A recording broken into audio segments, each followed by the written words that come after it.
அன்பர்களே வணக்கம். நாம் இன்னைக்கு வீடியோ பதிவில் எதை பற்றின தகவலை பார்க்க போகிறோம் அப்படின்னு பார்த்தீங்கன்னா, அன்னை மகா காளியுடைய தரிசனத்தை பெறுவதற்கு சொல்ல வேண்டிய மந்திர வித்தையை பற்றி தான் நம்ம இன்னைக்கு வீடியோ பதிவில் முழுமையாக நம்ம பார்க்க போகிறோம். வீடியோ பதிவுக்குள்ளே போகிறதுக்கு முன்னாடி நம்மளுடைய சிவருத்ர மகாகாளி அருள்வாக்குப்பீடம் யூடியூப் சேனலை சப்ஸ்கிரைப் பண்ணாதவங்க சப்ஸ்கிரைப் பண்ணிக்கிங்க. அதாவது இந்த மந்திரத்தை பார்த்திங்கன்னா எங்களுடைய குரு வழியில் மாந்திரீக பயிற்சியில் கற்றுக்கக்கூடிய 2 நபர்கள் பார்த்திங்கன்னா இந்த மந்திரத்தை சித்தி பண்ணியிருக்காங்க. அதில் ஒரு நபர் பார்த்திங்கன்னா மயானத்தில் இருந்து இந்த மந்திரத்தை சித்தி பண்ணி காளியுடைய தரிசனத்தை பெற்றிருக்காங்க. அதில் இன்னொரு நபர் பார்த்திங்கன்னா வீட்டில் இருக்கக்கூடிய பூஜை ரூம்லேயே காளியுடைய உருவப்படத்தை வச்சு அந்த இடத்துல இந்த மந்திரத்தை பிரயோகம் பண்ணி காளியுடைய தரிசனத்தை பெற்றிருக்காங்க. சரிங்களா?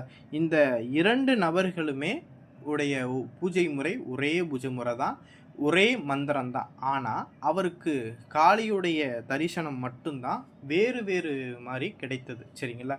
என்னென்னா, மயானத்தில் இருந்து பூஜை செய்யக்கூடிய அந்த நபருக்கு பார்த்திங்கன்னா காளி ஒரு காட்டேரி போல் உக்கிரச ரூபத்தில் காளியுடைய தரிசனம் கிடச்சிருக்கு. சரிங்களா?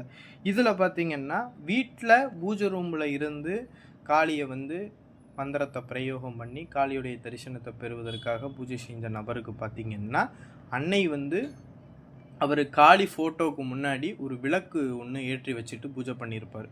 அந்த விளக்குடைய ஒளியில் பார்த்திங்கன்னா ஒரு 1000 சூரியனுக்கு அப்பாற்பட்ட ஒரு ஒளி, கண்ணையே கூசக்கூடிய அளவுக்கு ஒரு ஒளி பெரிய பிரகாசமான ஒரு ஒளி என்ன செய்யணும்னா அவர் முன்னாடி தோன்றிட்டு அது அப்படியே கற்பூரம் அணைவது போல அப்படியே அந்த ஜோதி கொஞ்சம் கொஞ்சமாக குறைஞ்சு அந்த ஜோதி பார்த்திங்கன்னா அந்த தீபத்தோடு போய் ஐக்கியமாயிருக்கு. சரிங்களா? இது போல் 2வது நபருக்கு இந்த மாதிரி தரிசனம் கிடச்சிருக்கு. சரிங்களா? அதாவது இந்த மாதிரி 2 பேர்களுக்குமே வெவ்வேறு வடிவத்தில் காளிங்கிறது காட்சி தந்திருக்கு. ஏன் அப்படின்னா அவர்களுடைய மனநிலைக்கு தகுந்தாற் போல் அந்தந்த இடத்திற்கு தகுந்தாற் போல் காளியுடைய தரிசனம் இதில் கிடச்சிருக்கு. சரிங்களா? நம்ம பார்த்திங்கன்னா அடிப்படையில் மாந்திரீக பயிற்சியில் இருக்கும்போது இந்த 2 நபர்களுமே என்னுடைய குருவிட்ட வந்திருந்தாங்க. அப்பொழுது தான் நான் இந்த மந்திரத்தை பற்றி 2 நபர்கள்கிட்டையுமே அவருடைய அனுபவத்தை பற்றி நான் கேட்டப்போ இந்த விஷயங்களை சொன்னாங்க. 2 நபர்கள்கிட்டையுமே நான் போய் கேட்டேன், என்னென்னா காளியுடைய தரிசனம் எப்படி இருந்துச்சு அப்படின்னு சொல்லிட்டு இன்னும் ரொம்ப டீப்பாக நான் போய் அவங்கள்ட்ட கேட்டதுக்கு அவங்க என்ன சொன்னா சொல்ல மறுத்துட்டாங்க. சிரிச்சுக்கிட்டே 2 நபர்களுமே சொல்ல மாட்டேன்னு சொல்லிட்டாங்க. சரிங்களா? அப்புறம்தான் நம்மளுடைய குருவிட்ட போய் அந்த சந்தேகத்தை நம்ம கேட்டோம். சரிங்களா? 2 நபர்களுக்குமே காளிங்கிறது வேறு வேறு தரிசனத்தில் கொடுத்துருக்காங்க. ஆனால் நீங்கள் கொடுத்த ஒரு மந்திரம் தான் 2 பேருமே பிரயோகம் பண்ணியிருக்காங்க அப்படிங்கிற மாதிரி அந்த சந்தேகத்தை குருக்கிட்ட நான் இப்போ கேட்டதுக்கு குரு என்ன சொன்னாங்க அப்படின்னா, அவன் அதெல்லாம் சொல்ல மாட்டாங்க, அப்படி அவன் சொன்னான் அப்படின்னா அவன் பெற்ற சித்து அவனை விட்டு போயிடும் அப்படிங்கிற மாதிரி சொன்னாங்க. அப்போ தான் புரிஞ்சிச்சு யாருமே ஒரு தெய்வத்திட்ட வரம் வாங்கிட்டாங்க அப்படின்னா அந்த பின்னாடி தெய்வத்துக்கிட்ட வர வாங்கின பிறகு என்ன நடந்துச்சு அப்படிங்கிறத யாரும் முழுமையாக சொல்ல மாட்டாங்க. அப்படி அவங்க சொன்னாங்க அப்படின்னா அவன் பெற்ற சித்து பூரா போயிடும் அப்படிங்கிறத அப்போ தான் நான் தெரிஞ்சுக்கிட்டேன். அதன் பிறகு குருவிட்ட நம்ம இதை பற்றி நம்ம கேட்டு தெரிஞ்சுக்கிட்டோம். சரிங்களா? இந்த பார்த்திங்கன்னா இந்த காளியுடைய தரிசனத்தை பெறுவதற்கு உண்டான பூஜை முறைகளையும் அதற்கு உண்டான மந்திரத்தையும் நான் உங்களுக்கு கொடுக்குறேன். இந்த பூஜை முறையை பார்த்திங்கன்னா மொத்தம் 90 நாட்கள் இந்த பூஜையை நம்ம ஆரம்பிக்கணும். கடுமையான விரதம் இருந்து தான் இந்த பூஜையை நம்ம ஆரம்பிக்கணும். முடிஞ்ச அளவுக்கு தனிமையாக இருந்து பூஜையை ஆரம்பிங்க. இந்த பூஜை பண்ணக்கூடிய காலகட்டத்தில் யாரும் நம்மளை தொடக்கூடாது, நீங்களும் வேறு யாரும் தொடாதீங்க. முடிஞ்ச வரைக்கும் தனிமையாக இருந்து பூஜை செஞ்சு பழகிங்க. அதே போல் பார்த்திங்கன்னா முடிஞ்ச வரைக்கும் பெண்கள் முகம் பாராது ஏதாவது ஒரு இடங்களை தேர்ந்தெடுத்து இந்த 90 நாள் பூஜைகளை பண்ணுங்கள். இந்த 90 நாளுமே நீங்கள் உணவு சமைத்து தான் சாப்பிடணும். அதுவே ஒருவேளை உணவு மட்டும் உட்கொண்டு இந்த காளியுடைய பூஜையை நம்ம செய்கிறது உகந்தது. சரிங்களா? இவங்கெல்லாம் இந்த மாதிரி விரதங்களை கடைபிடிச்சி தான் இந்த காளியுடைய தரிசனத்தை பெற்றாங்க. இந்த பூஜையை பார்த்திங்கன்னா ஒரு நிறைஞ்ச அமாவாசை அன்னைக்குன்னு இந்த பூஜையை நம்ம ஆரம்பிக்கலாம். இந்த பூஜையை மயானத்துலேயும் பண்ணலாம், வீட்டிலையும் பண்ணலாம், இல்லை காடு குகைகள் உங்களுடைய தோட்டத்தில் ஏதாவது ஒரு இடத்துல இந்த மாதிரி இடங்களை தேர்ந்தெடுத்தும் பண்ணலாம். முடிஞ்ச வரைக்கும் தனிமையாக இருந்து பண்ணுங்கள். இந்த பூஜையை பார்த்தீங்கன்னா இரவு நேரத்தில் மட்டும்தான் இந்த பூஜையை நீங்கள் பண்ணணும். இந்த பூஜையை பார்த்தீங்கன்னா முதல் நாளும் 90வது நாள் மட்டும் விமர்சனமாக ஒரு படையல் போடுங்க. சரிங்களா? இந்த பூஜையை பார்த்தீங்கன்னா சைவத்திலையும் போட்டு வழிபடலாம், அசைவ படையல் போட்டும் வழிபடலாம்.